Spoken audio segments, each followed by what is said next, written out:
Fine student, तो आज class में हम लोग एज यूजुअल 3 एडिटोरियल्स पे डिस्कस करने जा रहे हैं। देखो 25 ईयर्स हो गया है इंटीग्रेटेड थिएटर कमांड का कॉन्सेप्ट का मैं बता रहा हूँ। बट देखो अभी थोड़ा सा कैबिनेट से कुछ मंजूरी हुआ है, तो हो सकता है 1-1.5 साल बाद इसके ऊपर और भी काम हो। तो थिएटर कमांड क्या है, इंटीग्रेटेड थिएटर कमांड क्या है, स्ट्रैटेजिक थिएटर कमांड क्या है, वो सभी चीज़ हम लोग डिटेल में समझेंगे और ये बहुत ही ज़्यादा इंपॉर्टेंट कॉन्सेप्ट होने जा रहा है। सेकंड देखोगे, देखो पैरा ओलंपिक गेम्स में गजब का सक्सेस है ना इस बार भारत का। हाँ, बहुत अच्छा परफॉर्मेंस हुआ है इस बार, समझ गए ना। जब हमारे जो दिव्यांग भाई बहन जो है वहाँ इतना अच्छा परफॉर्मेंस दे रहा है, तो ज़रूरी है कि भारत को भी थोड़ा सा और ज़्यादा जेंटलर और काइंडर बनने की ज़रूरत है दिव्यांग को लेके। देखते हो भारत में जो डिसेबल लोग हैं उसको जितना सहानुभूति मिलना चाहिए उतना सहानुभूति नहीं मिलता है। लोग हंस देता है दिव्यांग को देख के, समझे ना, तो वेरी बैड। क्योंकि वही दिव्यांग देखो झंडा गाड़ दिया पैरा ओलंपिक में।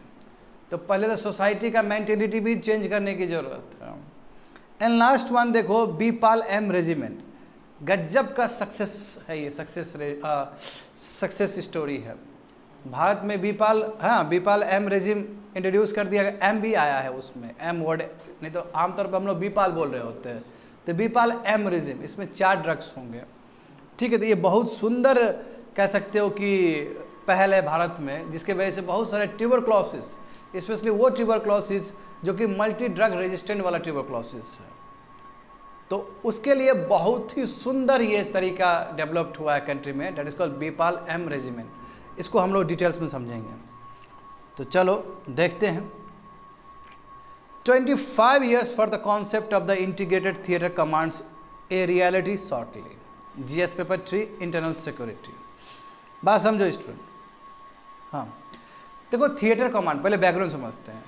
देखो theatre command, regional theatre command भी होता है, इंटीग्रेटेड थिएटर कमांड भी होगा। इंटीग्रेटेड मतलब क्या है, सब जुड़ा हुआ। देखो भारत का एक सबसे बड़ा युद्ध हुआ था रिसेंट टाइम में, दैट इज कारगिल वार। हाँ, जब वाजपेयी सरकार था, अटल जी का सरकार था, 1999 में कारगिल वार हुआ। तो कारगिल वार भले ही हम जीत गए हो, एक चीज़ तो पता चला कि सीरियस गैप था हमारे जो 3 सेना है, आर्मी हो गया, नेवी हो गया, एयरफोर्स हो गया, 3 सेना है ना, 3 सेना के बीच में सीरियस गैप पता चला। तो उसी समय एक आइडिया कॉन्टेम्पलेट हुआ, आइडिया एक इमर्ज हुआ कि क्यों ना थिएटर कमांड हो। थिएटर कमांड का मतलब क्या कि ये तीनों ही जो हमारे तीनों ही सेना है, चाहे नेवी हो, चाहे आर्मी हो, चाहे एयरफोर्स हो, इसके ऊपर सबसे ऊपर एक कोई बॉडी रहे, ताकि एक कोई रहेगा तो वो इजीली कोऑर्डिनेट कर पाएगा और कॉमन इंफ्रास्ट्रक्चर को यूज़ कर पाएगा और डुप्लीकेशन नहीं होगा, यानी कि लॉजिस्टिक भी बेटर हो सकता है यदि थिएटर कमांड हो तो। बात समझ रहे हो ना। तो ये बताओ 1999 में ही, ये कारगिल वार के बाद ही रिव्यू कमेटी जब बना था कारगिल वार का, तब ये कॉन्सेप्ट आया था कि होना चाहिए। 2001 में अंडमान एंड निकोबार में थिएटर कमांड बना। अब अंडमान एंड निकोबार में जो थिएटर कमांड बना वो स्ट्रैटेजिक थिएटर कमांड है। स्ट्रैटेजिक मतलब ज्योग्राफी को देखते हुए, लोकेशन को देखते हुए। तो देखो थिएटर कमांड बहुत तरीके से बन सकता है, एक ज्योग्राफिकल रीजन को भी देखते हुए या फिर विषय को भी देखते हुए, टॉपिक को भी देखते हुए। जैसे मान लो कि साइबर सिक्योरिटी है, तो साइबर सिक्योरिटी से रिलेटेड भी तुम्हारा थिएटर कमांड बन सकता है। ज्योग्राफी से रिलेटेड भी थिएटर कमांड बन सकता है। जैसे यूनाइटेड स्टेट, देखो यूनाइटेड स्टेट्स के पास दोनों ही थिएटर कमांड है, स्ट्रैटेजिक भी है यानी कि ज्योग्राफिकल भी है, ज्योग्राफिकल रीजन के लिए भी थिएटर कमांड है, और प्लस बहुत सारे जो इश्यूज़ है, बहुत सारे जो टॉपिक्स है, बहुत सारे जो नए चीज़ है उसके लिए भी थिएटर कमांड है। तो थिएटर कमांड बहुत सारे चीज़ के लिए हो सकता है। अब यहाँ पे देखो सवाल ये है कि थिएटर कमांड बनेगा किस लिए। थिएटर कमांड इसलिए बनेगा ताकि तीनों ही जो सेना है कुछ स्पेसिफिक ज्योग्राफिकल एरिया तक वो काम कर सके। और इंडिया में देखो अभी ज़रूरी है पाकिस्तान एंड चाइना को काउंटर करना, क्योंकि दोनों ही बाउंड्री लगता है, दोनों के साथ बाउंड्री लगता है। तो थिएटर कमांड बनने का मतलब है कि एक चाइना के लिए थिएटर कमांड बना और एक पाकिस्तान के लिए थिएटर कमांड बना, ताकि वहाँ पे तीनों का ही कोऑर्डिनेशन हो। बात समझे। तो देखो इसी के लिए यहाँ पे लिखा गया, समझो 2 डिकेड से ज़्यादा हो चुके हैं, 20 साल से भी ज़्यादा हो चुका है।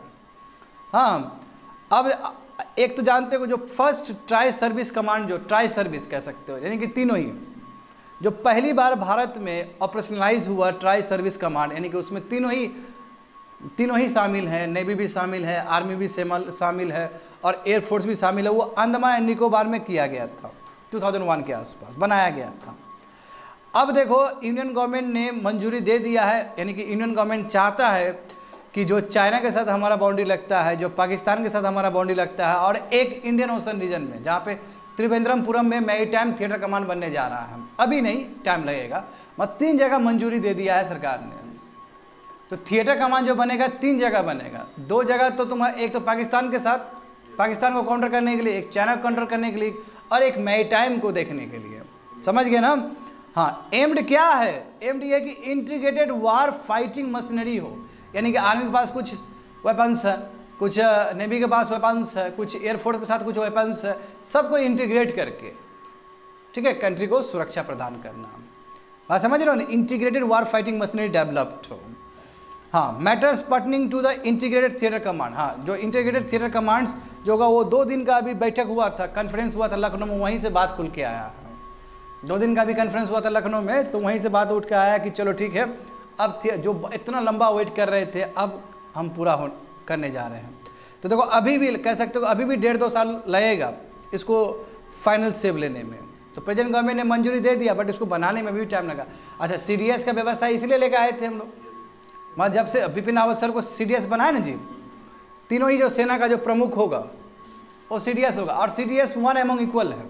जैसे आर्मी का जो जनरल हेड है, जो नेवी का जो हेड है, जो एयरफोर्स का जो हेड है, उसका जितना तारा होगा उतना ही उसका भी तारा होगा। तारा मतलब क्या कि बराबर होगा। सब 5 स्टार की 4 स्टार, हाँ 4 स्टार, 5 स्टार तो एक ही आदमी को मिला है ना, वही शाम बहादुर को मिला है उनको, जो 1971 के वार में थे, जिसका पिक्चर भी अभी आया है। वही मात्र एक जनरल है जिनको 5 स्टार मिला है अभी तक, अन्यथा 4 स्टार ही मिलता है। तो CDS भी 4 स्टार ही है, वो 5 स्टार नहीं है।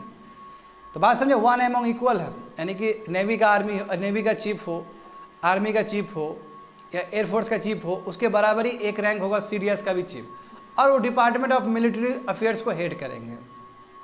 आ रहा है समझ में ना? तो यहाँ पे देखो वही बोला, it will take 12 to 18 month for the integrated theatre commands to take concrete shape on the ground after the final approval by the present government. यानी कि फाइनल अप्रूवल होने के बाद कम से कम ये 1.5-2 साल लगने वाला है। तो देखो बहुत सारे कंट्रीज है, US हो गए, रसिया हो गया, चाइना हो गया, फ्रांस हो गया, UK, उसके पास पूरा ऑपरेशनल थिएटर कमांड है इन लोगों के पास। जब ऐसे कंट्रीज सबके पास ऑपरेशनल थिएटर कमांड है, तो भारत के पास क्यों नहीं है, सवाल उठता है। बात समझ गए? तो यहाँ पे देखो क्या प्रैक्टिस है US में और क्या प्रैक्टिस है चाइना में, तो ये दोनों को समझोगे तो समझ में आ जाए कि इंडिया कहाँ लैग कर रहा है। जैसे एग्जाम्पल देखो, यूनाइटेड स्टेट्स के पास 11 यूनिफाइड कमांड्स है, 11 कमांड्स है। मतलब कमांड का मतलब क्या कि जहाँ पे तीनों ही सेना काम करेगा ये लोग का। और इस 11 में 5 जो कमांड है वो फंक्शनल कमांड है, इसको बोलते हैं फंक्शनल, कुछ काम करने के लिए, कुछ विषय है उस विषय पे काम करने के लिए 5 इस तरह का कमांड है। और जो 7 जो कमांड है 11 में, वो ज्योग्राफिकल कमांड है या स्ट्रैटेजिक कमांड है। आया समझ में ना? तो 5 जो कमांड है यहाँ पे देखो, जो फंक्शनल कमांड है देखो वहाँ पे, जो 4 कमांड होगा, जो 4 कमांड होगा, 11 है ना, 11 में 7 क्या होगा, स्ट्रैटेजिक कमांड यानी कि ज्योग्राफिकल कमांड होगा। और जो बचेगा 4 जो है वो तुम्हारा फंक्शनल कमांड है। फंक्शनल कमांड में देखो US का साइबर कमांड यानी कि साइबर सिक्योरिटी को देखेगा, और उसके लिए तीनों ही सेना एक दूसरे से इंटीग्रेटेड है। आया समझ में? स्पेशल ऑपरेशन कमांड है, स्ट्रैटेजिक कमांड है और ट्रांसपोर्टेशन कमांड है। ये 4 कमांड हुआ, ये फंक्शनल कमांड है। जहाँ तक सवाल है ज्योग्राफिकल कमांड मतलब क्या, जगह को सुरक्षा करना, जगह को सुरक्षा प्रदान करना। तो उसके लिए देखो 7 ज्योग्राफिकल कमांड है। और कमांड कहाँ कंट्रोल करता है? US African command, central command, European command और इंडो पैसिफिक कमांड, और भी हो जाएंगे। तो लगभग 7 ज्योग्राफिकल कमांड है इसका, और 4 क्या है तुम्हारा, फंक्शनल कमांड है। तो यूनाइटेड स्टेट्स पास 11 ऑपरेशन कमांड है, बहुत बड़ी बात है। और 11 क्या है तुम्हारा, यूनिफाइड कमांड है। 11 यूनिफाइड कमांड में 4 क्या है, फंक्शनल कमांड है, और 7 क्या है तुम्हारा, ज्योग्राफिकल कमांड है। आ रहा है समझ में ना?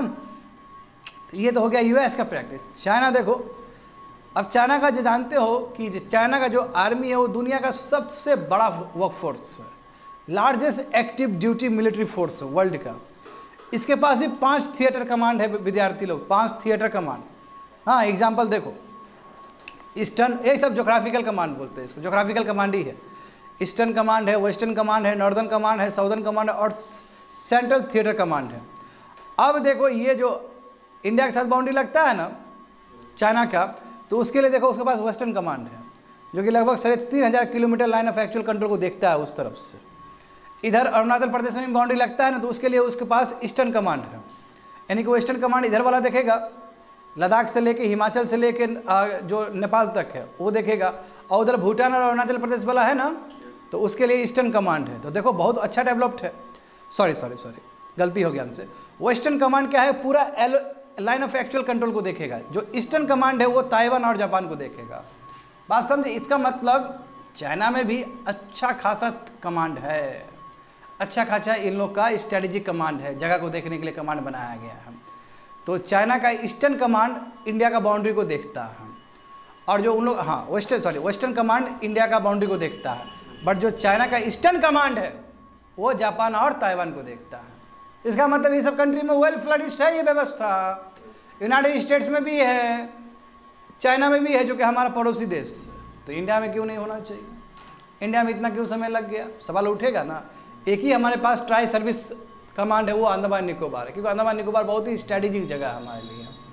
बात समझ रहे हो ना? तो देखो यहाँ पे समझो, तो ये कॉन्सेप्ट आया कहाँ से कि इंटीग्रेटेड थिएटर कमांड होना चाहिए, नेवी, आर्मी और एयरफोर्स सब एक साथ आके काम करना चाहिए, ज्योग्राफिकल रीजन से, या कोई फंक्शनल कमांड होना चाहिए। ये कॉन्सेप्ट आया कहाँ से? तो ये आया 1999 कारगिल वार के बाद।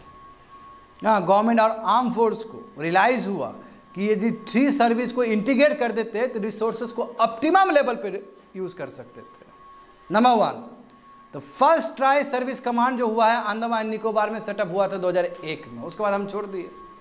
और एक तुम्हारा जो ऑपरेशनल कमांड है, ये तो हो गया तुम्हारा वो स्ट्रेटेजिक कमांड। जो ऑपरेशनल कमांड है वो न्यूक्लियर आर्सेनल के लिए बनाया गया था 2 साल बाद, यानी कि 2003 में।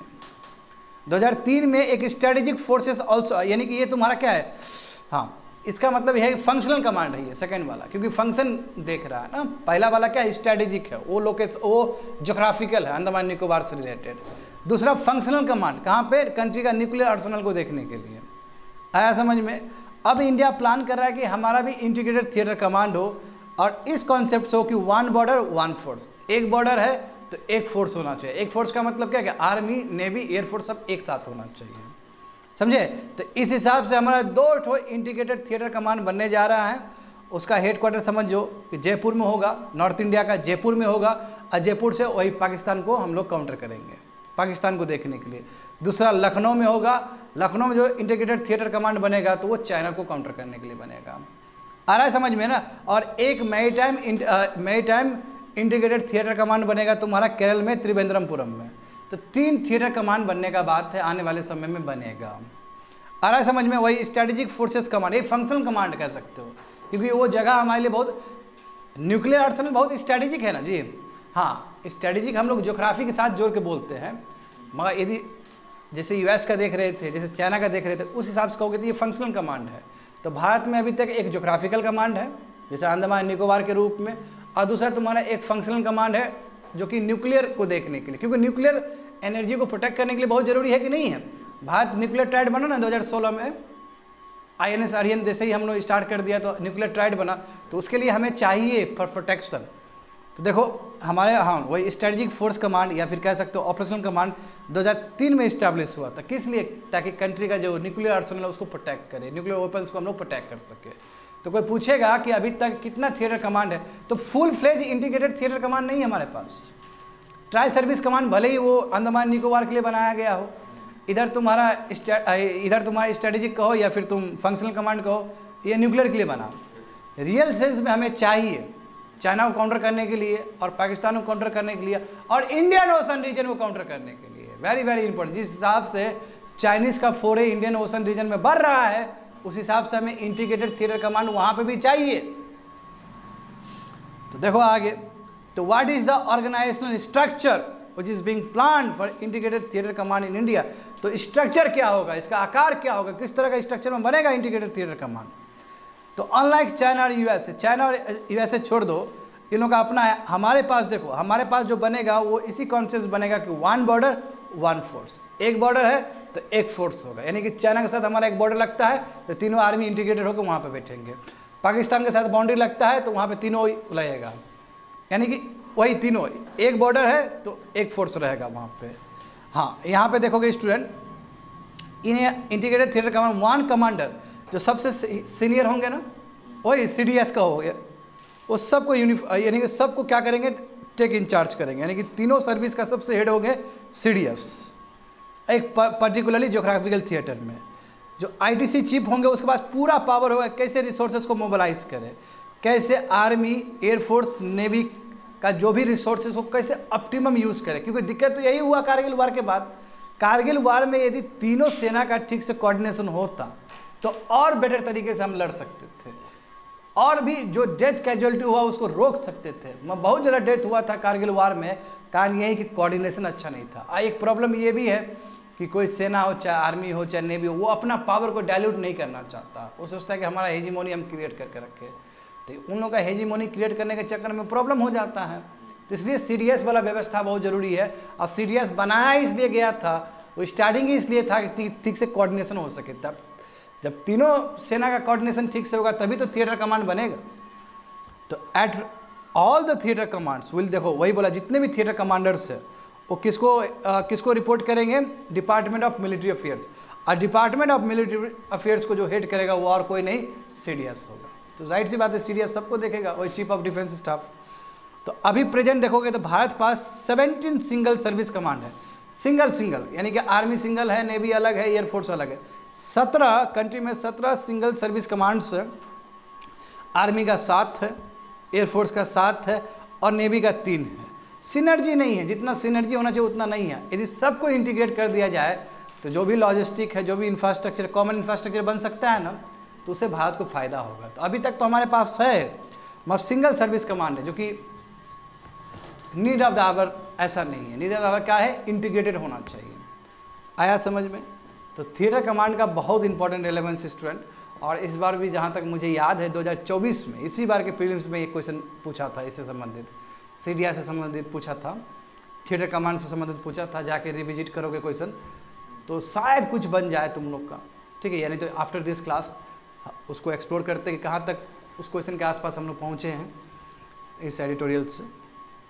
तो सेकंड वन देखो कंप्लीटेड।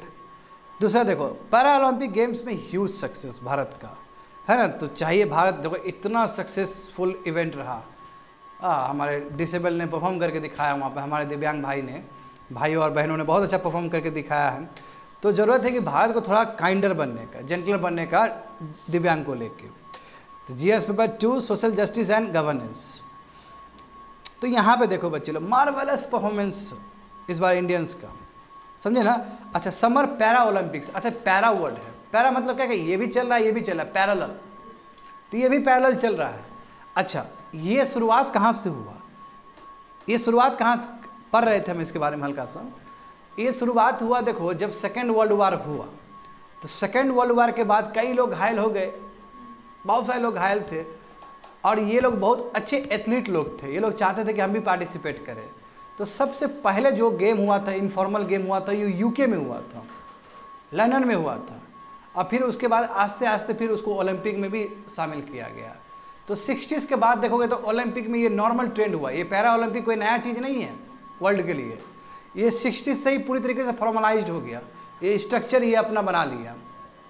मगर ये जो इवेंट जो है पैरा ओलंपिक का, ये चीज़ तुम्हारा सेकेंड वर्ल्ड वार के बाद स्टार्ट हुआ, क्योंकि कई ऐसे आर्मी मैन थे, कई ऐसे सोल्जर थे जो घायल हो गए थे। अब बहुत उन लोगों को मन करता था कि हम भी कुछ परफॉर्म करें, तो उन लोगों के लिए बहुत अच्छा ट्रेनिंग दिया गया UK में। तो वहीं से परंपरा स्टार्ट हुआ। देखो अभी भव्य रूप में ही इस बार इंडिया ने तो गजब ही कर दिया। देखो अब तुम देखो 23 डिसिप्लिन है, यानी कि 23 अलग अलग टाइप के स्पोर्ट्स पैरा ओलंपिक में इस बार अवेलेबल थे। उसमें से केवल भारत 4 ही में पार्टिसिपेट किया। 23 स्पोर्ट्स में केवल भारत में कितना पार्टिसिपेट किया, भारत ने 4 ही डिसिप्लिन में पार्टिसिपेट किया। उसके बावजूद भी 29 मेडल्स मिला है भारत को, 7 गोल्ड मेडल, 9 सिल्वर मेडल और 13 ब्रॉन्ज मेडल। ये अपने आप में बहुत बड़ी बात है कि 23 स्पोर्ट्स है, 23 स्पोर्ट्स में केवल 4 स्पोर्ट्स पार्टिसिपेट किया भारत ने, और उसमें से भारत को 29 मेडल्स मिलना, ये तो बहुत बड़ी बात है, बहुत बड़ा सक्सेस रेशियो है भारत के लिए। हाँ, ये सिग्निफिकेंट इम्प्रूवमेंट है। टोक्यो में जो बच्चे लोग हम लोग किए थे, हाँ, टोक्यो में जो हमको अवार्ड मिला था वो 18 अवार्ड था, समझे ना।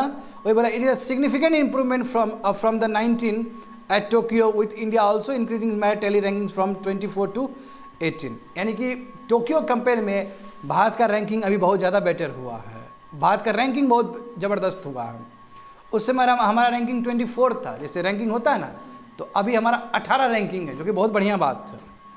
इंडिया देखो 3rd डेवलपिंग कंट्री बना है, जिसको, हाँ, 3rd डेवलपिंग कंट्री, बहुत सारे डेवलप, ब्राज़ील सब है कि नहीं है, ब्राज़ील, इंडोनेशिया सब डेवलपिंग कंट्री है।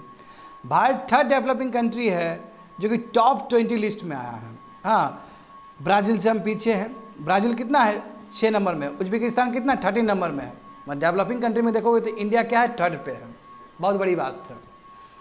अब यहाँ देखो, मच ऑफ द सक्सेस, इसका यदि इतना सक्सेसफुल हुआ, हमने 29 मेडल्स लिया, रैंकिंग हमारा 18 हो गया, यानी टॉप 20 में हमारा रैंकिंग हो गया। पहले 24 में रैंकिंग था टोक्यो में जो हुआ था। यदि आज इतना सुंदर हमारा अचीवमेंट हुआ तो उसमें कहीं ना कहीं सेंट्रल गवर्नमेंट का स्कीम है, क्योंकि भारत सरकार ने इस बार 74 करोड़ रुपया खर्च किया है पैरा ओलंपिक के लिए, ट्रेनिंग के लिए, तो बहुत बड़ी बात है, समझ गए ना। तुम यहाँ पे देखो ना, रियो समिट 2016 में हुआ था, रियो पैरा ओलंपिक जो हुआ था, उसमें हमारा भारत को केवल 4 मेडल्स मिला था, और उस समय भारत का रैंक क्या था, 43rd रैंक था वर्ल्ड में। अभी यदि 18 रैंक आया है तो ये अपने आप में बहुत बड़ा अचीवमेंट है। मेडल भी बहुत ज़्यादा मिला है भारत को, टोक्यो से भी ज़्यादा अच्छा परफॉर्मेंस दिए हैं इस बार हम। आगे देखो, अब यहाँ पे देखो तुम, टोक्यो गेम्स में भारत ने 26 करोड़ रुपया खर्च किया था सरकार ने, इस बार देखो 74 करोड़ रुपया खर्च किया है। तो हम कह सकते हैं कि सरकार की तरफ से कोई कमी नहीं है, नंबर 1। टोक्यो गेम्स में भारत ने 45 कोच को हायर किया था, 45 कोच को, इस बार 77 कोच को हायर किए हैं, फ़र्क पड़ता है, ठीक है ना। ऑल 84 जितने भी 84 एथलीट जो भारत को रिप्रेजेंट कर रहे थे, उसको कहीं ना कहीं भारत का जो स्कीम्स है, जैसे खेलो इंडिया है ना, दुनिया भर का स्कीम है ना भारत का, उसको एक्सपोजर मिला है उस स्कीम से, यानी गवर्नमेंट का जितना भी स्कीम है उस सब स्कीम का लाभ मिला है 84 एथलीट्स को। और उतना ही नहीं, इंटरनेशनल इवेंट में एक्सपोजर भी मिला है। देखो अब तुम, चलो ये तो पैरा ओलंपिक का बात हुआ, हमारे नीरज चोपड़ा फ्रांस गया, जर्मनी गया, वहाँ पे ट्रेनिंग हुआ उनका। तो सिमिलरली पैरा ओलंपिक वाले प्लेयर्स को अभी अच्छा खासा इंटरनेशनल एक्सपोजर हुआ है, समझ गए ना। दिस ईयर देखो एक रिकवरी सेंटर भी बना था उसके इंडियन पैरा एथलीट्स के लिए। तो भारत सरकार की तरफ से कोई कमी नहीं है, भारत सरकार पहले जितना करे तो उसके कंपेयर में ज़्यादा ही की है, और उसका रिजल्ट हमें दिखा है। यहाँ पे भी देखोगे तो हरियाणा का ही बच्चा लोग है ये, इसमें भी तो देखो हरियाणा तो एक बहुत अच्छा कल्चर डेवलप कर लिया ओलंपिक का, और गांव का बच्चा लोग जाता है वहाँ से, अच्छा बात ये है। तो देखो यहाँ पे however grass root support and private corporate support is the read of the. देखो सरकार तो बढ़ चढ़ के हिस्सा ली, सरकार ने तो गजब काम किया है ना, 74 करोड़ रुपया खर्च किया, जितना भी सरकार का स्कीम्स है उससे एथलीट्स को अवेल किया, इंटरनेशनल एक्सपोजर हुआ। बट जो प्राइवेट प्लेयर का जो होना चाहिए था पार्टिसिपेशन, क्योंकि देखो प्राइवेट प्लेयर का भी तो होना चाहिए, जो बड़े बड़े कॉर्पोरेट सब है, अडानी अंबानी टाइप का जो रईस लोग सब है, उसको भी तो कुछ फंड देना चाहिए था ऐसे लोगों को, है कि नहीं, बताओ तो वही बोला कि अनडाउटली सरकार ने बहुत ही जेनरसली सपोर्ट किया है पैरा एथलीट्स को, हाईएस्ट लेवल पे, है ना, बहुत ज़्यादा एनर्जी से किया है, बहुत तगड़ा किया है। बट प्राइवेट कॉर्पोरेट सपोर्ट जो होना चाहिए वो नहीं है, अप टू मार्क नहीं है, समझे। जैसे CSR कॉर्पोरेट सोशल रिस्पॉन्सिबिलिटी होता है ना, उसके हिसाब से ये बात रखा गया है कि कम से कम पैरा स्पोर्ट्स के लिए कंपलसरी इतना पैसा देना चाहिए कॉर्पोरेट्स को, बट कॉर्पोरेट्स नहीं दे रहा है। गिना चुना हुआ हैंडफुल कॉर्पोरेट्स ही देता है, जिसमें जानते हो कि टाटा हमेशा आगे रहेगा, थोड़ा रिलायंस हो गया, महिंद्रा हो गया, तो यही सब दे रहा है। अधिकतर जो कॉर्पोरेट्स को देना चाहिए वो मिसिंग है। स्टूडेंट बात समझ में आया ना। तो यहाँ पे देखो अच्छी बात है, the overall environment in India is not, but ठीक है इतने लोग गए, इतना मेडल लाया, बट भारत में स्थिति देखो, इंडियन सोसाइटी का स्थिति देखो, कोई भी दिव्यांग को देखेगा तो मजाक उड़ा देगा, उसकी तरफ सिंपैथी नहीं रहेगा। तो ये कमी तो है। वही दिव्यांग आज आपके लिए मेडल जीत के लाया तो आपको फ़क्र हो रहा है कि रिप्रेजेंट किया, और उसी समाज में ऐसे लोग का कोई ज़्यादा वैल्यू नहीं देते हैं लोग, वो गलत चीज़ है। इज्जत देना चाहिए ऐसे लोग को। देखो यदि मैं 2011 सेंसस के हिसाब से बताऊं तो उसमें तो बहुत कम बताया गया दिव्यांग का, वही 2 से 3% बताया गया। मगर रियल में देखोगे अलग अलग सोर्सेज से तो भारत में कम से कम दिव्यांग का जो संख्या हो सकता है 5 से लेकर 8% तक का संख्या हो सकता है, जो कि मेंटली इल हो या फिजिकली डिसेबल हो। दिव्यांग जानते हो कि डिसेबिलिटी एक्ट आया था, उसमें कह दिया गया कि डिसेबिलिटी एक डायनामिक कॉन्सेप्ट है, क्योंकि आने वाले समय में सरकार क्या कर सकती है उसमें और भी ऐड कर सकती है। अब एसिड अटैक वाला भी लोग दिव्यांग कहलाएंगे, सही बात है ना। हाँ तो वही बोला कि पॉपुलेशन बहुत ज़्यादा है, ठीक है। तो देखो लैक ऑफ फैसिलिटी, जो फैसिलिटी मिलना चाहिए पब्लिक स्पेस में, हाँ वो नहीं मिल पाता है इन लोग को। एक व्हील चेयर फ्रेंडली रैम्प्स होना चाहिए, ग्रैब बार्स होना चाहिए, स्पेशल टॉयलेट्स होना चाहिए, पब्लिक ट्रांसपोर्टेशन होना, तो बेचारे लोग को नहीं मिल पाता। और उसमें भी देखो सोगामिया पुस्तक लाया, दुनिया भर का बनाया था। माराकस ट्रीटी भारत पहली बार साइन किया था, याद है। माराकस ट्रीटी, इंडिया फर्स्ट कंट्री है जिसने माराकस ट्रीटी साइन किया था। इसका मतलब यदि कोई भी किताब इंटेलेक्चुअल प्रॉपर्टी राइट्स वाला भी हो तो फिर भी दिव्यांग के लिए वो फ्री ऑफ कॉस्ट मिल जाएगा। That's a Marrakesh treaty. तो इंटरनेशनल लेवल पे सरकार ने अपने हिसाब से बहुत काम किया, मगर सोसाइटी में जो लोगों का जो दृष्टि है दिव्यांग को लेके अभी भी कमज़ोर है। बात समझ गए ना। तो वही policy maker and corporate leaders have to apply serious thought, ठीक है। पॉलिसी मेकर ऐसा भारत बनाए जिस भारत में ये दिव्यांग लोग का भी इज्जत हो, है ना, इन लोग के लिए भी संपत्ति हो, तो होना चाहिए। जब दिव्यांग लोग भारत को इस तरह रिप्रेजेंट कर रहा है तो जाहिर सी बात है दिव्यांग को लेके सॉफ्टकरण होना चाहिए।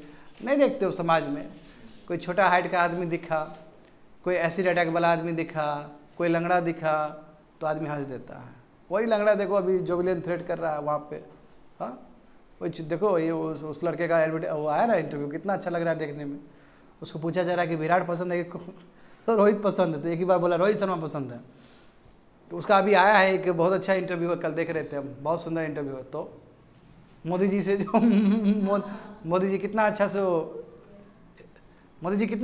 वो किए हैं। लीडर का काम ही है एक पॉजिटिव मैसेज देना। और बिल्कुल जब इतना मेहनत कर रहा है, मेहनत ही ऐसे तो आप ओलंपिक में तो पार्टिसिपेट नहीं कर सकते हो, बहुत फिजिकली आपको बहुत ज़्यादा ही एक्टिव रहना होगा, बहुत मेहनत करना पड़ेगा। देखो दे आर डूइंग, तो बिल्कुल अप्रिशिएट करना चाहिए। केवल यही लोग नहीं, जितने भी समाज में लोग हैं दिव्यांग लोग, उसको अच्छे नज़र से देखना चाहिए। यही मैसेज है इस एडिटोरियल का। लास्ट वन देखो, वेरी वेरी इंपॉर्टेंट, बहुत ही ज़्यादा इंपॉर्टेंट है। देखो, introduction of BPaL M regimen is a huge relief to the drug resistant tuberculosis, GS paper 3 science and technology. तो बच्चे लोग टीबी के बारे में जानने वाले हो तुम लोग, बहुत अच्छे तरीके से बताया गया इस एडिटोरियल में। यहाँ पे देखो पहले जो दवाई होता था, पहला जो शुरुआत में बीपाल एम रेजिमेन से पहले जो दवाई आता था हैवी डोज था स्टूडेंट, दिन में कम से कम 10 और 15 दवाई खाना पड़ता था, समझे ना। और वो भी बताओ 1.5-2 साल के लिए, 1.5-2 साल के लिए मेडिसिन खाना पड़ता था। और उसमें भी दिक्कत क्या है कि बहुत सारा मेडिसिन तो इफेक्टिव ही नहीं है, क्योंकि जो ट्यूबरक्लोसिस है वो ड्रग रेजिस्टेंट ट्यूबरक्लोसिस बन चुका है। जब ड्रग रेजिस्टेंट ट्यूबरक्लोसिस बन जाएगा तो कितना भी तुम ड्रग्स खाओ कोई काम का नहीं है। तो अब ये जो बीपाल एम रेजिमेन है इसमें 4 दवाई होगा।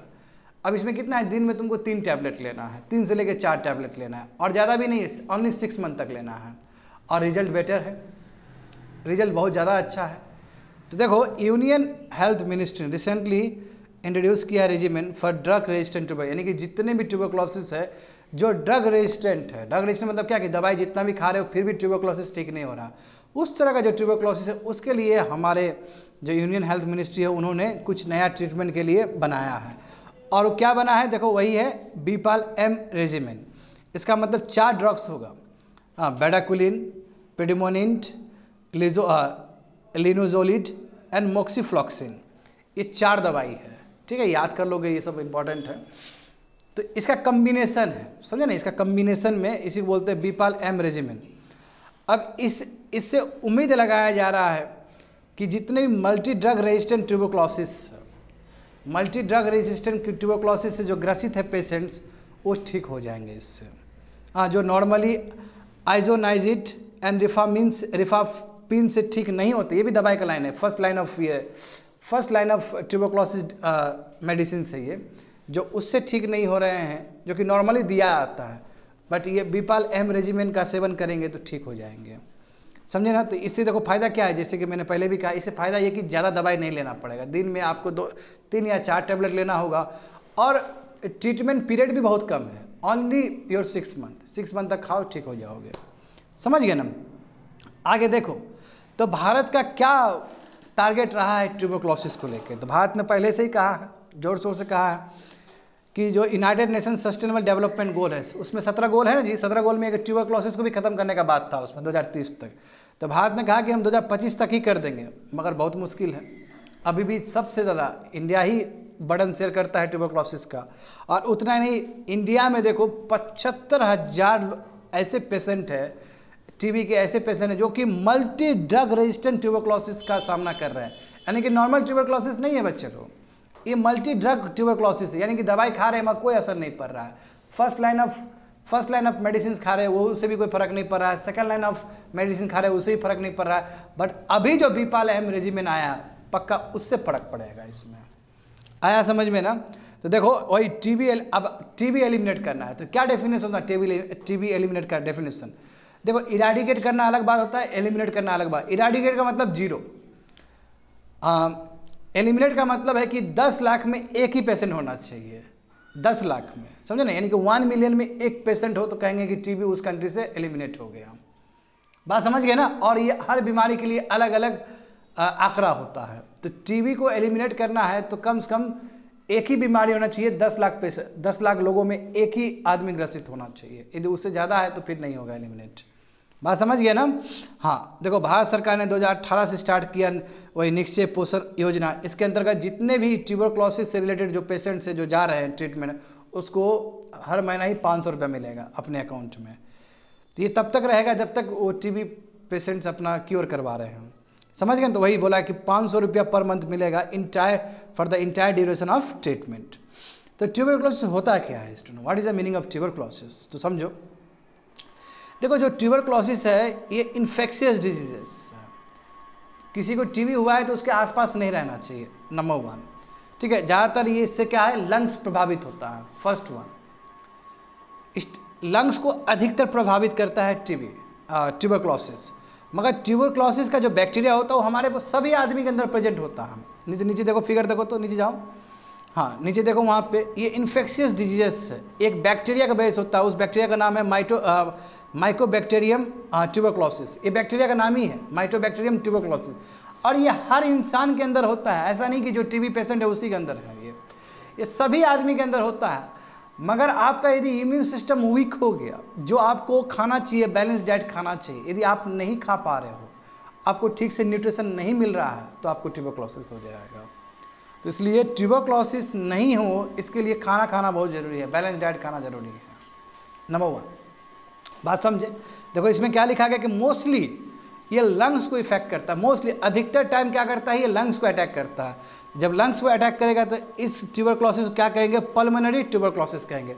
बट ये दूसरे ऑर्गन को भी अटैक कर सकता है, जैसे ब्रेन हो गया, किडनी हो गया, और भी चीज़ों को अटैक कर सकता है। और मोस्टली किसको अटैक करता है, लंग्स को अटैक करता है। पीछे चले जाओ, ऊपर चले जाओ। हाँ स्टूडेंट देखो, अब जैसे कि मैंने कहा है कि इन्फेक्शियस डिजीजेस है, कम्युनिकेबल डिजीजेस है। मगर जैसे मान लो कि कोई पेशेंट है, उसको टीबी हुआ है, ठीक है, वो या तो कफिंग हो रहा है या फिर स्नेचिंग हो रहा है, और कोई बगल में बैठा हुआ है, इसका मतलब ये नहीं कि बगल वाले आदमी को हो जाएगा। कम्युनिकेबल डिजीज है, इन्फेक्शियस डिजीज है, इसका मतलब ये नहीं कि बगल वाला आदमी को हो जाएगा। यदि बगल वाला आदमी का, नियर बाई आदमी का यदि इम्यून सिस्टम बहुत कमज़ोर है, उसको भी दिक्कत है, उसका बॉडी बैलेंस डाइट नहीं है, तब उसको प्रॉब्लम हो सकता है, अन्यथा उसको नहीं होगा। इन्फेक्शियस का मतलब ये नहीं कि तुमको हो ही जाएगा, तुमको तभी होगा जब तुम्हारा इम्यून सिस्टम बहुत कमज़ोर है, प्रोवाइडेड। समझ गए ना। तो वही बोला कि ये बैक्टीरिया स्प्रेड हो सकता है, क्योंकि बैक्टीरिया है, बैक्टीरियम से होता है, वही माइकोबैक्टीरियम ट्यूबरक्लोसिस। चूँकि बैक्टीरिया है, 1 पर्सन से दूसरे पर्सन में भी जा सकता है, वही ड्रॉपलेट से, चाहे वही कफ से हो, चाहे स्नीज से हो, ना खांसने से, या समझ रहे हो ना, या छींक करने से हो सकता है। और जैसे HIV जो पेशेंट्स होते हैं, HIV वाले जो पेशेंट हो, उसका CD4 काउंट कम होता है ना, वही जो T सेल का हिस्सा है, CD4 काउंट वो कम होते चला जाता है। तो उस केस में भी HIV वाले पेशेंट्स का भी चांस है कि उसको ट्यूबरक्लोसिस हो सकता है। बात समझ गए ना। और हाँ, प्रॉब्लम क्या है स्टूडेंट, प्रॉब्लम ये है कि ट्यूबरक्लोसिस यदि बहुत सारा जो ड्रग्स जो हम लोग बाहर रिफाफिन दे रहे थे और भी बहुत सारा दे रहे थे ना, फर्स्ट लाइन ऑफ जो मेडिसिन दे रहे थे, सेकेंड लाइन ऑफ मेडिसिन दे रहे थे, यदि वो बाहर से हम दवाई दे रहे हैं मगर ट्यूबरक्लोसिस ठीक ही नहीं हो रहा था, इसका मतलब क्या बन गया, वो मल्टी ड्रग रेजिस्टेंट ट्यूबरक्लोसिस बन चुका है। तो उसका इलाज जो है बहुत मुश्किल हो जाता है स्टूडेंट, समझे। तो आगे देखो कैसे बनता है मल्टी ड्रग रेजिस्टेंट टीबी का मतलब क्या होता है। किसी आदमी को टीबी हुआ है जो फर्स्ट लाइन ऑफ मेडिसिन जैसे आइसोनिजिड एंड रिफाम्पिसिन, ये दवाई का नाम है, ये दवाई खिलाया जा रहा है, ये first line of tuberculosis drugs है, मैं इससे कोई प्रभाव नहीं पड़ रहा, वो स्टिल टीबी पेशेंट ही है, तो उसी को कहेंगे कि अब ये क्या है, मल्टी ड्रग रेजिस्टेंट टीबी बन चुका है, यानी कि तुम दवाई दे रहे हो मगर कुछ नहीं हो रहा है टीबी का। सेकंड क्या है, एक्सटेंसिवली ड्रग रेजिस्टेंट टीबी, इसका मतलब क्या, फर्स्ट लाइन ऑफ मेडिसिन तो फेल कर ही गया, जब सेकेंड लाइन ऑफ मेडिसिन दे रहे हैं हम लोग, जैसे एग्जाम्पल देखो वही अमिकेसिन दे रहे हैं और भी दवाई दे रहे हैं, तो उससे भी कुछ नहीं हो रहा है, तो इसको बोलते हैं extensively drug resistant TB.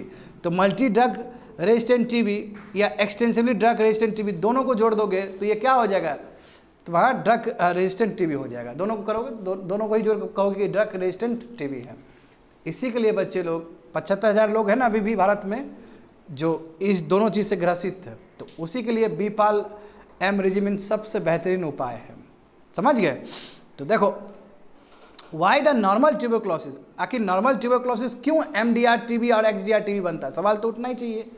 First line of जो मेडिसिन या सेकेंड लाइन ऑफ मेडिसिन क्यों नहीं काम कर रहा है जो टीबी पेशेंट्स है, तो उसका सबसे बड़ा रीज़न ये है कि when people do not take, यानी कि टीबी अब उसको दवाई दिया गया है कि बाबू दवाई खा लेना, और दवाई टाइम पे खा ही नहीं रहा है, तो हो सकता है चांस, या फिर बीच में छोड़ दिया दवाई खाना। एक प्रॉपर डोज होता है ना कि इतना इतना दिन तक आपको खाना है, रेगुलर खाना है, उसका टाइमिंग रहता है। यदि मान लो कि टाइमिंग वॉलेट कर दिया या उसको लग रहा है कि हम आप ठीक हो गए, आप खाने की क्या जरूरत है, तो ऐसे केस में प्रॉब्लम हो सकता है, ऐसे केस में एमडीआर टीबी एक्सडीआर टीबी होने का चांस है। सेकंड देखो, जो भी डॉक्टर ने प्रिस्क्राइब किया था कि ये सभी कम्बिनेशन ऑफ ड्रग्स तुमको लेना है, और कई बार लोग भूल जाते, कुछ ड्रग्स लेते हैं कुछ नहीं लेते हैं, तो उस केस में भी हो सकता है। हाँ, कभी कोई पर्सन स्पेंड करे, टाइम स्पेंड करे ऐसे लोगों के बीच में जिसको पहले से एमडीआर है एक्सडीआर है, तो उसको भी हो सकता है, समझे ना। और कई बार टीबी ऐसा है कि तुमको लगेगा तुम ठीक हो, 1 साल 2 साल तक ठीक रहे, फिर से रिलैप्स हो गया, फिर से आ गया, तो ये भी चांसेस रहता है, समझे। और कई बार ऐसा भी होता है कि ये बीमारी माइग्रेशन से भी होता है कि एक जगह से दूसरी जगह गए और दूसरी जगह पे टीबी वाला पेशेंट बहुत सारा था, तो उससे भी हो सकता है। तो बहुत तरीके से तुम्हारा एमडीआर टीबी और एक्सडीआर टीबी हो सकता है। तो स्टेप्स देखो, सरकार ने अभी तक क्या क्या स्टेप्स लिया है इसको कम करने के लिए। तो देखो सरकार ने बहुत अच्छा काम किया। पहले जिस हिसाब से टेस्टिंग होता था टीबी के लिए, उसको थोड़ा चेंज कर दिया गया, अब थोड़ा बेटर कर दिया गया। देखो वही बोला, इंडिया ने शिफ्ट किया है, पहले का जो कन्वेंशनल कल्चरल और ड्रग सेंसिटिव टेस्टिंग जो होता था उसको चेंज करके अब जो टेस्ट होता है उसको बोलते हैं रैपिड मॉलिक्यूलर टेस्ट कहते हैं, ताकि एमडीआर टीबी को ठीक से चेक कर सके। क्योंकि देखो नॉर्मली ये टेस्टिंग का जो तरीका है उससे केवल टीबी ही पता चलेगा, मगर टीबी बड़ा सवाल नहीं है। अभी जो सवाल है वो ड्रग रेजिस्टेंट टीबी सवाल है कि टीबी हो गया, दवाई खिलाते भी जाओगे तो फिर ठीक तो होने वाला है नहीं। तो पहले पता करो कि उसको क्या एमडीआर है, एमडीआर टीबी है तो उसको दो, हाँ उसको बीपाल एम रेजिमिन दो। तो अभी जो टेस्ट हो रहा है वो रैपिड मॉलिक्यूलर टेस्ट हो रहा है, ताकि एमडीआर टीबी पता चल सके, डिटेक्शन बेटर हो सके, ट्रीटमेंट कवरेज बेटर हो सके, समझ गए ना। हाँ, एक्स्ट्रा सपोज दिया जा रहा है ना, 500 रुपया दिया जा रहा है पर मंथ दिया जा रहा है, जो कि बहुत अच्छी बात है। अब देखो वर्ल्ड बैंक वही WHO का रिपोर्ट आया था कि भारत ने बहुत अच्छा काम किया। 2015 कंपेयर में 2022 में 16% टीबी इंसिडेंट्स कम हुआ है, बहुत अच्छा, जो कि वर्ल्ड के लेवल से ज़्यादा बेटर है। इंडिया ने अचीव किया है। वर्ल्ड ने जितना अचीव किया उससे कंपेयर में इंडिया ने डबल अचीव किया है, ये रिडक्शन बहुत कम हुआ है। और WHO का मानना ये है कि यस, मोर्टेलिटी रेट भी 18% कम हुआ है पहले कंपेयर में, जो कि अपने आप में एक रिमार्केबल अचीवमेंट है। यानी कि जो लोग पहले मरते थे टीबी से और उसका रेशियो भी कम हुआ, 18% कम हुआ, घटा है, बात समझे। और ये डॉट्स जो प्रोग्राम है, directly observe therapy short course, ये भी कहीं ना कहीं बहुत ही अच्छा काम कर रहा है, और जिसकी वजह से बहुत तेज़ी से टीबी केयर हो पा रहा है, टीबी का अर्ली डिटेक्शन हो पा रहा है। तो यस, इंडिया की तरफ से कोई कमी नहीं है, बट बीपाल एम रेजिमेन जरूर किसी को भी यदि टीबी हुआ है तो सबसे पहले उसको चेक करना चाहिए कि क्या उसको एमडीआर टीबी है या एक्सडीआर टीबी है, और उसके हिसाब से बीपाल रेजिमेन का सेवन करना चाहिए, वो ज़्यादा बेटर है, और 6 महीना में ही ख़त्म हो जाएगा, कंप्लीटेड।